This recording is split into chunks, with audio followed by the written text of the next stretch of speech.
It is a joy and a blessing to have you always sitting with me right on this couch, and on that couch having a guest to just get to testify of what the Lord has done. Stories of encouragement, stories of people who've lost hope but God came through for them is what I get to bring to you every single Sunday. And I pray that you have been encouraged so far, even as we get to wind down the year.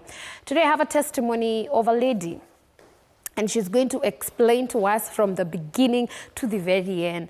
And we are getting into that season of prayer and fasting. Do you know that? Do you have an idea? Does your church get to have prayer and fasting? If so, then that's okay. You might relate in a way, all right? But if you've never fasted, with prayer and fasting, it almost like you're denying yourself something. And more, particularly for Christians, food is encouraged. You know, sometimes people say, don't go siju to parties, what? Don't do this, don't do this, don't do this. But prayer and fasting is denial of yourself, of food within yourself, all right? To pray. Not just, you know, starving. There's a difference. There's a difference between fasting and starving. It's not starving, it's fasting. It's not taking in food because you are praying. And what happens in the spiritual realm, you get to, you know, dysfunction a lot of things as a brethren. But today, let's get to hear more of, unajua ukimaliza prayer and fasting unakuwaga very weak. So let's get to hear this particular story. Karibu sana, darling. Good to have you. How are you feeling? I'm good. Okay. Yes, the Lord has been faithful. Amen. Yes, I thank Him. Yeah. Because it is Him that has brought me this far. True. Yeah. True. Karibu sana TV47. Thank you. Anyone watching you for the very first time, kwa majina kamili unaitwa nani? My name is Rose Nyambura Maina. I love the Lord as my personal savior. Yeah. He's my number one. Yes. All right. Rose amezaliwa wapi? Rose has been born in Karen. Hey, wacha wewe. Mbona unasema in passing? The Karen. Yes, Karen end. Tuko kule Karen mwisho. That's where I've been born and brought up. Okay. Yeah. How many children were you? We were 3. But unfortunately, our firstborn passed on. Okay. Now we are 2. Okay. Yeah, my sister and I. Nice. Will you grow up na mother na father? Yeah. Okay. Yeah. In a good space. Yeah, in a good space. Yeah. We were taught about going to church. Yes. Kwa tunaenda Sunday school. Yeah. All right. What kind of a child were you? I would say I was a bubbly child. Okay. A lively child. I used to love to go to Sunday school so much. Used to love to sing those songs. Yes, that even at times watching news and nilikuwa nawapigia kelele na wazimia. I sing Sunday school songs. Yeah. That is how I just was drawn to God from a tender age, because we were shown to go to Sunday school, you know God for yourself. Yes. All right. You have an interesting story. One Indeed. that I know. Unajua kuna stories unasikiaga unajiambia, ai, ukweli. Ukweli tu, ulichaguliwa tu wewe tu among us ndio go through this. Why? But take us from the beginning. It was a time I was searching. I was searching to know God more. So in that period, I was trying to search and know why some things were happening in my life, because there had come a time that I was seeing that things were stagnant. Hakuna kitu ilikuwa ina move. Like you get a job, imeisha haraka. Then I was like, no, this is beyond normal. So I need to find out if there is something more to this. What have I not done? So that is when I sought to really now seek God. Bila mchezo. I had come across Apostle John Kinyamani William. Was watching MBCI. So I began walking that journey of prayer and fasting. And it had gone for, I began at around 2019. That's when I began now doing those prayer and fastings. But hiyo time sikuwa as strong. Nilikuwa sometimes sifuatili, sometimes inasema hii kitu imenishinda. But in 2022 I made up my mind. I said I'll do this.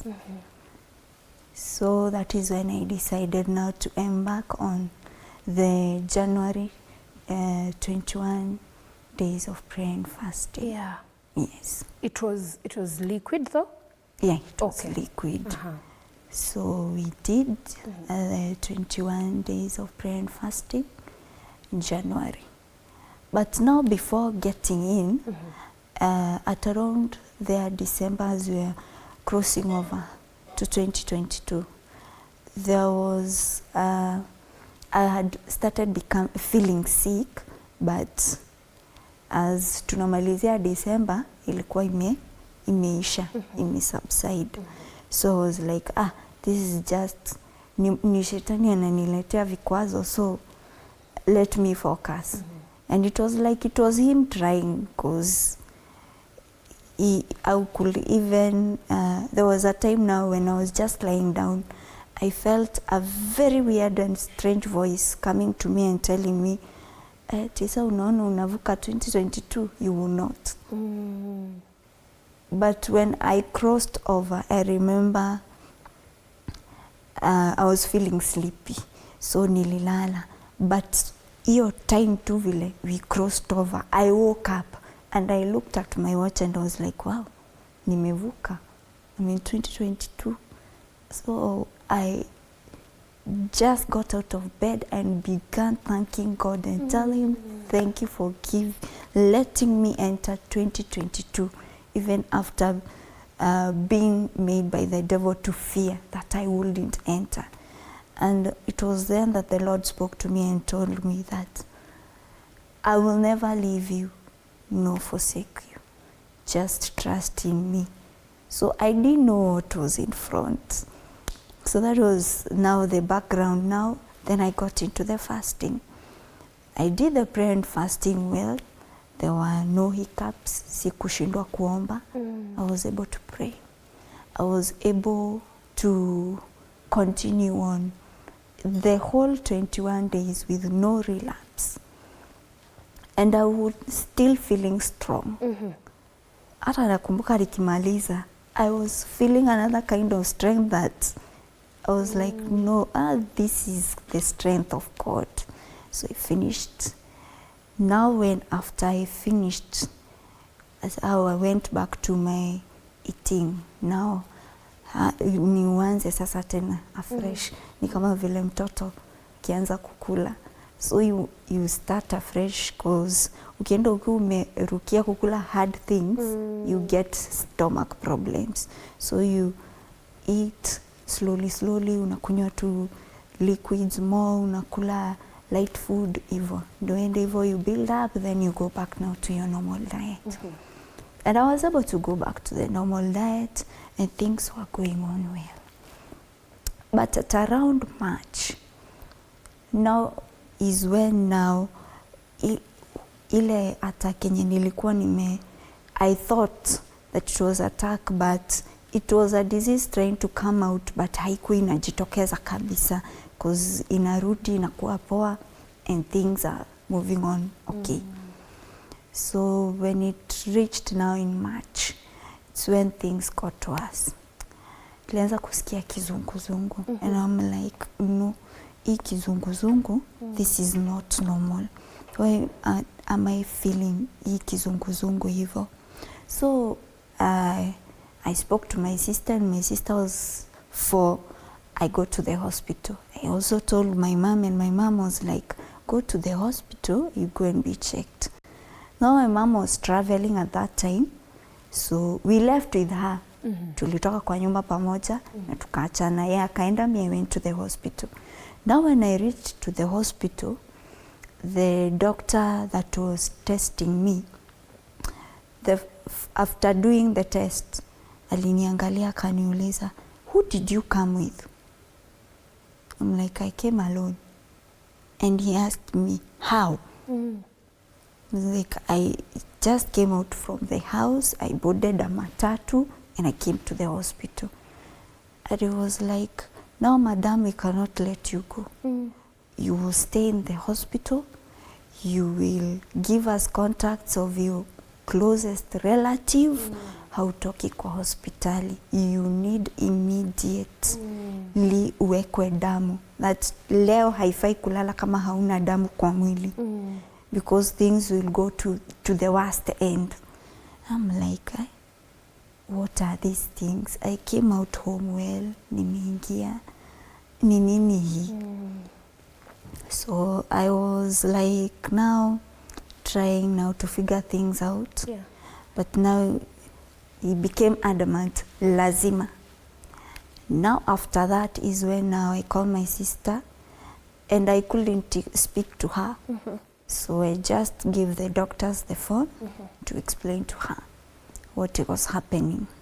And now she was told that your sister needs immediate transfusion of blood.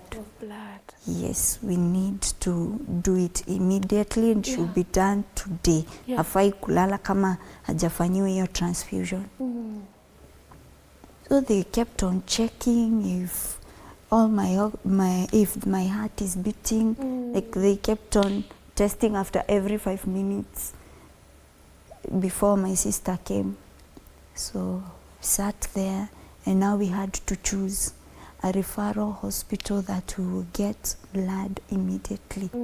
So we were to choose between Mbagathi Hospital and Kikuyu Hospital. Then the doctor, one of the doctors told us, in Mbagathi, hamwezi pata. Utakaa sana. So I would advise you go to Kikuyu. So we went to Kikuyu. Now in Kikuyu, that's where now we reached.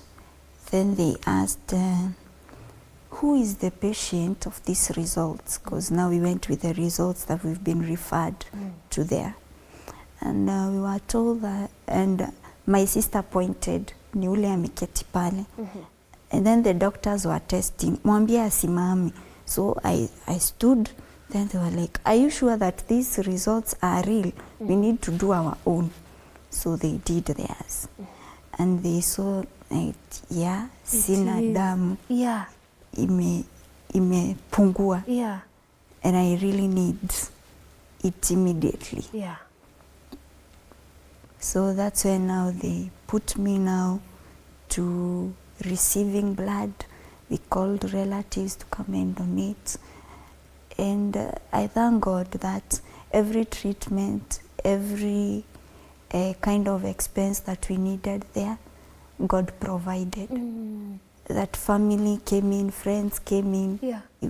We got help. Yeah. And now I was admitted and I got my first pint that night. So I was supposed to receive 5. Because ilikuwa chini. It was 2. It was 2 point something. And the normal blood count, the doctors were explaining to me was around 12. And now I had 2. And all the body organs are working. Nothing has failed. And they were even amazed. They were saying that they cannot even be able to explain scientifically what is happening. Then one of them asked me, Madam, huwa unaomba? And I was like, yes, I pray. And he told me, you are God. It's the one that has kept you. Then I was like, wow, God is still working. He told me, he will never leave me. He will not forsake me. So that now I got the 5 pints. But now now they were doing investigations, checking the body to see how the organs are faring. They found out that I have fibroids. And easy fibroids, they said they were so big that haiwezi shrinkiwa. So they were a must zifanywe through surgery. And bado sijamaliziwa kuwekwa damu. They said I cannot be done the surgery kama transfusion hatujamaliza. So we had to wait they finish the transfusion so that the surgery can be done. But now we had now to ask for another referral because they were asking for 150K for that surgery. Wow. And we didn't have that kind of money then. So we had now to sort out for other places that it is cheaper. Yeah. And we got a place where there was a gyna who was doing that work. And it was affordable, kitu tunaweza afford. So we had now to ask for a referral. So that day we asked for a referral was my last day now to receive my last pint. So when I received my last pint, that is now when the attack came at night. I was sleepy and I woke up the way I usually wake up to pray. So I woke up at around 1 a.m. to pray.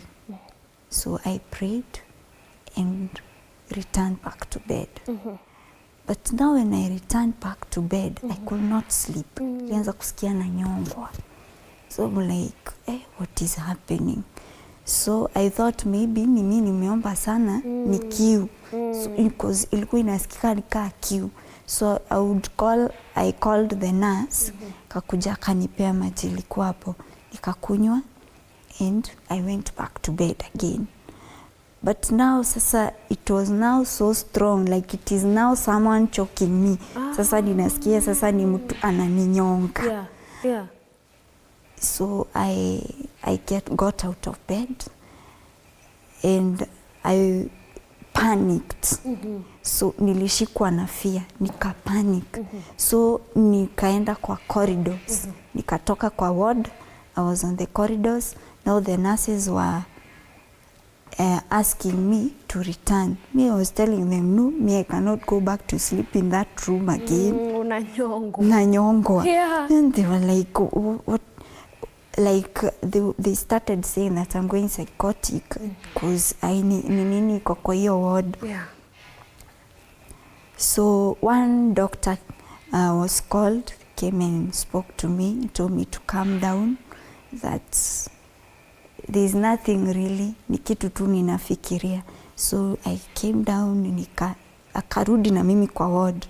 So I stayed in the ward and after now, some time now, that is when now I saw now the things that were attacking me. Sasa nilianza kuziona. I would see like two small beings come, like naziona tu zikitoka hivi from like the with ground. your physical eyes? With my physical eyes. Because I thought I was sleepy, ati sizioni, mpaka nilifanya hivi macho. I was like, hapana, this is not normal. So I just took my Bible and began to pray. I remember I prayed and got to a point now when I was praying in tongues. I prayed in tongues and I remember stopping at around 6 a.m. That's when now I stopped. Ndio nilisikia now hizo vitu zime subside now. They are not talking, hazitokei tena. But when I prayed, they're sprouting from the ground. Like they are small coming in figures of people. Yes. Not people, like monkeys, like small tiny monkeys. Now they are coming from the ground. Yes. They are tiny monkeys. Zinakaa tiny monkeys. Yes. So that is what I saw and I decided to pray. But when I prayed, I discovered one thing, that when I began praying, hazikuingia kwa ward. Like zilirudi nyuma. Yeah. And they started noticing that I am seeing them. Kazinaambiana, anatuona. The monkeys? Yes, now they are speaking. Now they are saying anatuona na anatusikia. Yeah. So they realized I'm seeing them and I'm even hearing them. Yeah. So me, I decided to ignore them and just pray. I didn't even look at the door again. Nilikaa tu hapo kwa kitanda and I took my Bible, declaring scriptures, speaking in tongues until 6 a.m. I couldn't sleep. I didn't sleep that night. Yeah. So ikafika morning ndio sasa nikaona kumetulia, ndio nikajiekelea kwa bed kidogo. So now that was the day I was supposed now to get out of the hospital and be referred now to the other hospital so that the surgery can be done. Yeah.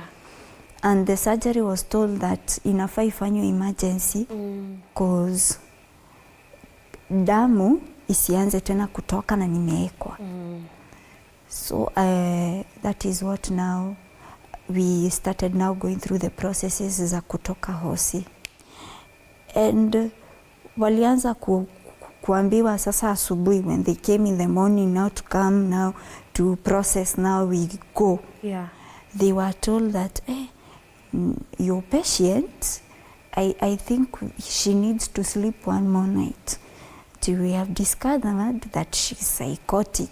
She cannot, we cannot allow her to go home when she's like that. To give us one night, we watch her.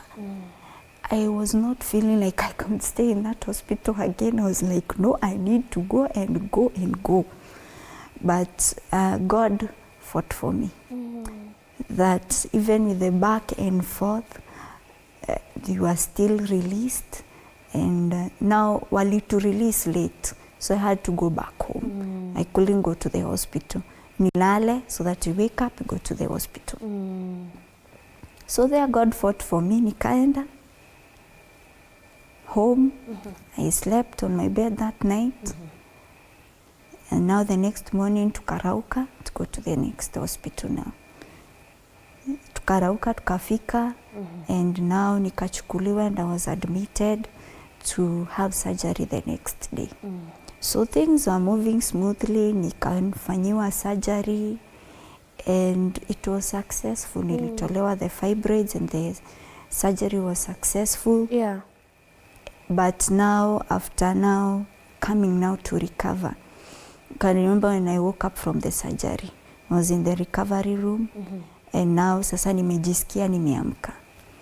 Now when I woke up, I felt a pain I've never felt before. It was so sharp. Inapita tu hivi across the stomach and I screamed. Niliulizwa ni wapi unasikia uchungu? Now even I couldn't explain. Nasema ni kila mahali. So like wakanituliza, kunipea hizo painkiller, nikatulia. So I stayed for a while and then I was pushed to the ward. To the ward, healing iliendelea vizuri. And I remember the doctor saying that I'm healing fast because nilikuwa naweza kujaribu kumove kidogo. And I was able to move, though sikuwa naweza kusimama because I'm still bent. But I went, ikakuwa sawa, and I was released. Nikaambiwa now I can go. Now when I went, I was given clinics. So easy clinics, I couldn't go back home. Because now if I went back home, it will be very tedious kutoka home, kufika kwa hiyo hosi because it was far. So we saw that it would be best I stay at my sister's place, which was close to the hospital. So that hata hizo clinics niende comfortably. So I went with my sister to her home. So I stayed there and the healing now was now okay. Nikafika nimeenda clinic sasa, nimemaliza hata clinics. Now after that surgery, now it is after 3 months, niko sawa. Now we are even seeing sasa vile nitarudi home. But now that day yenye sasa tunajipanga, tunasema I think now I should go back home. That's when I started feeling a headache. Remember nilikula supper that time, kaza kusikia headache. Like I'm feeling a very bad headache. I don't know what is happening. Now from there, I remember niliamka 2 a.m. just vomiting. Nakunywa, then I drink water, I vomit. Nakula something small, I vomit. So like we saw this vomiting, see normal. So we went to the hospital to get checked. So when we went to the hospital, nothing was said then. Yeah. But now we were referred. We were told if you go now to another hospital, they can go and check and see what is happening. Yeah. So that is when my sister took me now to that other hospital. I was so weak. Hata alikuwa ananishikilia. So when we got to that hospital, I don't know if you've watched ER, like the way those people of emergency wanakimbianga. So tulifika, we've not said anything. We are just at the door. Wametupokea. And that time, my sister tukitoka kwa nyumba, alisema nitampeleka tu, God take charge. Because we had used so much in the other surgery, sasa atakukuwa na pesa ya kutosha ati ya kusema we have money for treatment. But my sister just trusted God, akasema God, she belongs to you, nimekuachia. So tukafika, now the doctors are running, wananichukua, they are doing all sorts of tests. Hatujaongea, we've not said anything.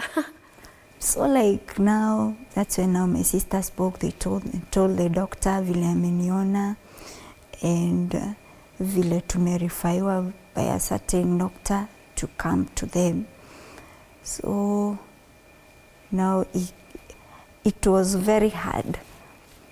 That even my sister didn't know how to break the news to me that I'll have to be done another surgery that same night. So like pia hiyo ilikuwa as an emergency. And it's very devastating. Yes, so I've been through so many tests. Nimepitishwa kwa mashini ya CT scan. So in this machine ya CT scan, ilikuwa tu ina something that I wouldn't like to go through like that experience again. That hata siwezi penda kusikia even my worst enemy going through that. Because you see hawaja subside kuvomit. I am still vomiting. Sasa nimeingizwa kwa CT scan. So ninaingizwa, alikuwa ananiambia I signal. So that when I feel that the vomit is coming out, I signal. So nilikuwa nafanya tu kidole hivi, anajua we cannot continue. So like it was very tedious. Na hakuwa anachoka. Anasema no, we need to know what is happening. So that is when they found out that during the healing, kuna vile the intestines, I got an obstruction. That is why now digestion was not taking place. That zilijikoil.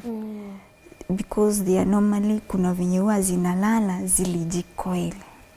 Because of ile disturbance ya surgery, they coiled themselves. That is why nilikuwa na vomit. So they were like, this needs to be corrected immediately. We do a surgery to align the intestines. So the surgeon aliitwa tu hiyo usiku. And now for the money we were told now tuambie terms of payment for the surgery. So we didn't have much, but God came through. One of the doctors akasema kama akona NHIF, the surgery can be done. Wakaangalia NHIF ikaonekana haimit. But one of my relatives alikuwa ameitwa, she had some cash. Sasa ni alitoa. Hiyo ndio now the 9K ili fit. Now kuongeza sasa ya ambayo nimelipa the whole year, so the money for the surgery iko. So that is how now I got now to be done the second surgery after ara ile sijahil kabisa. Another one. Now this other one imekuja. But right now you're not seeing the monkeys. No, this time around I'm not seeing anything. Because you rebuked them. I rebuked them and now wameniondokea. But now you are walking through as the Bible says, through the valley of the shadow of death. Yes. Because that's clearly the shadow of death. Yeah. So the surgery was done that night. Yeah.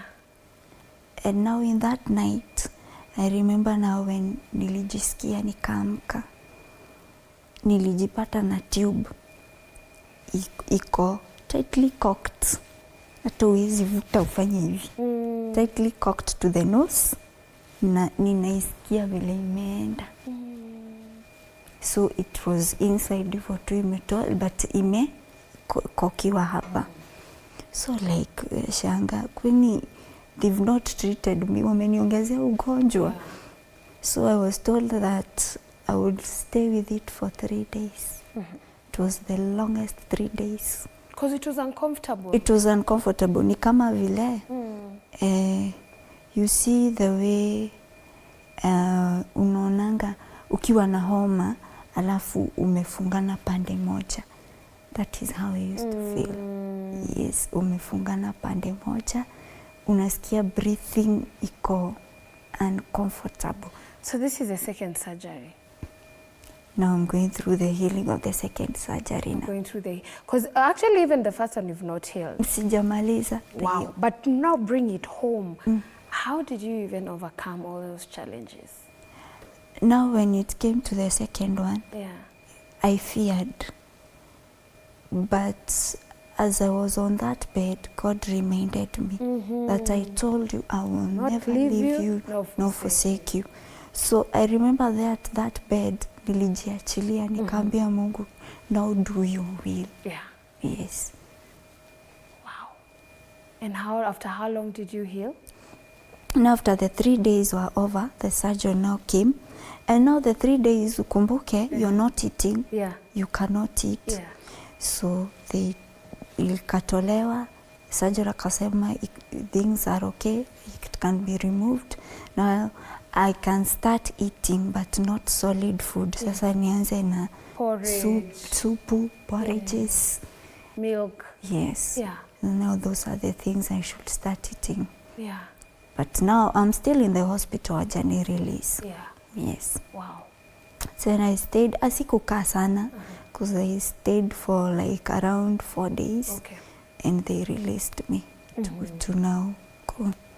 And how are you now? Now I'm good. Yeah. Yes. Are you able to eat?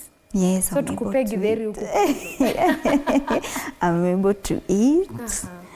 Yes. But now before I was out, that moment now, that the nini has been removed, and now nimeambiwa now I'm free now to start eating. I was now pale kwa bed, sasa ndio nasikia kwa usingizi kamekuja. People are visiting me, naangalia tu niko tu usingizi, then they were leaving me, wanasema wachalale. So I remember that evening wakasema wachalale. So I slept, but hii usingizi was so deep and was like hii usingizi, is this normal? So, but I said labda ni vile sijalala sana. So I slept and sikusikia anything, but now when I was asleep nikaona kumetan. Now I'm not in the hospital, kumetan. Now I'm in another place. It's like a trance. I'm in another place. There's this huge being trying to come and fight me. But me, niko na nguvu, ninaipiga, inaanguka. But now they reached a time nikaanza kukua weak. Then I was being shown like a vision, inaonyeshwa people praying, my relatives, my friends, people that are close to me that knew I was in hospital. Na nimeanza kuwaona vile wananiombea each one. But when I saw them now when they were praying, nina gather strength. Then I beat this being again. But now ilifika mahali, like sasa there was now this fear. Like now I'm being defeated. Ni hivyo, mambo imeisha. But when I was now down, hiyo kitu imeniweka chini, I heard a voice, and it was a commanding voice that leave her alone. I have work that she has to do. Leave her. And immediately that being let me go, and now I saw myself now back. Wow, to the hospital. To the hospital bed. And now from there, things just moved smoothly. Yeah. I couldn't sikuweza vitu tena. I didn't see such a thing again. Yeah. Now I thank God that I'm able to serve him the way he said that I should serve him. True. Yes. I love it. Yeah. You see now, I'm just realizing that you were not sick physically. Yeah, it was a spiritual sickness that sometimes we avoid, because now you sought the Lord and you found him, and 21 days of prayer and fasting, you are consecrated. So the devil now comes to dysfunction and says, now this one, like the way he said to Job, but one of the things that the Lord said, do not touch his heart, but he touched his body, he touched everything. There's someone who's watching you this morning who has been in that space of wondering, why am I not getting a job? Why am I getting sick? Why am I getting this? And they pray, mind you, but they're there, they're wondering, or they have lost hope. I'd want you to, on this particular camera, to just encourage them. I would like to tell you that you should not lose hope. Yeah. That God is a merciful God, he's a powerful God, that there is nothing that he cannot do. That even you see that the way Job went through so many things, he lost everything, he lost children, he lost each and everything, but he didn't give up. He still continued worshiping God. So I would tell you that you continue worshiping God, continue having faith, don't give up. Because when you give up now, and your part is to having faith, faith is, I came to realize that faith is a currency that we use, that with the currency of faith you can buy healing. Yeah. With the currency of faith you can buy restoration. With the currency of faith you can buy promotion. That this currency, it is very important. That una believe kitu hata kama haijafanyika, even if you've not seen it with your eyes, but you believe and say, I will have this, God will do it for me, and surely God will do it. Yeah. It might tarry, yes, but you just hanging there and just believe. It will come to pass. It will come to pass. And don't say that you won't pray and fast. Pray and fast, because God will take you through that process. Yeah. All you have to do is make sure you prepare yourself. That you prepare yourself that if I pray and fast, some things might not work well. Even if I want things to work well, upati majibu pap. Yeah. You have to go through a certain journey of testing your faith. God will test if your faith is firm. So usiseme ati, so juu nimesikia tu anatakiwa after prayer and fasting, you won't fast. Yeah. Yes, you pray, you fast, and also do it in a way that is si kujistarve, si kujinyima, because you still need your physical body, because the spirit cannot work here on earth without a body. So you still need your body. You prepare your body also, so that you can be able to conquer. Believe that you can do it, you can conquer. There is nothing that is impossible with God. Yes. Thank you so much, Rose, for that encouragement. Are you on social media? Yes, I'm on social media. Yeah, Rose Nyambura Maina. And I also have a page. It's been there for a while. Yeah. It's called Revival Awareness. It's where I do teachings about the things that we are going through, about prayer, different kinds of topics. Yes, you can find me there, Revival Awareness. I'm also on TikTok, Rose Maina. Okay. Yes. Right. Rose Maina across all the social media handles, Revival Awareness as well on TikTok. So go there, get to DM her if you're going through a situation, get to ask her to even stand with you and pray with you. If you do want to hear her story more, we have been live, if you're just joining us right about now, and you will be encouraged. And I pray that even as we get to say that the valley of the shadow of death does not look like things that we ought to, look at or think, but there is light at the end of the tunnel.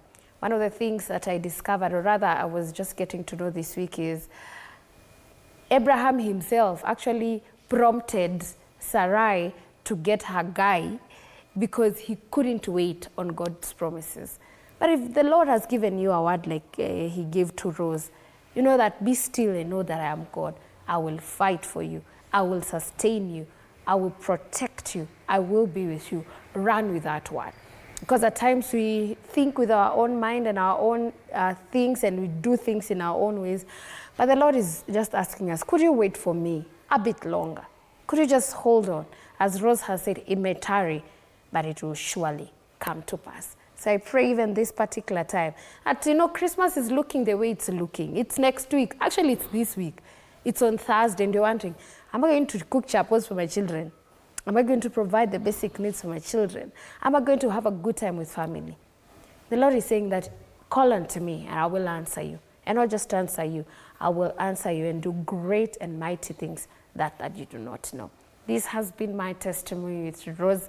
I pray that you have been encouraged even more. Right about now, we're taking a break, but when we come back, we're coming back with more music, you're coming back with more encouragement, and just getting to understand, una spend Christmas wapi? Na nani? Na unakula nini? Na kama unaenda ushago kwenyu ni wapi? So it's all about Christmas. We just want to go back memory lane, how we grew up getting to know Christmas. Because some of us, I don't know if you are like me, you had to get a good dress and a good outfit and eat chapels, and relatives come home and we celebrate Christmas. If that is you, get to talk to me. Our SMS is 22047. Our WhatsApp is 0793-267-279. Mitandao ya kijamii on Facebook, Instagram, and on TikTok.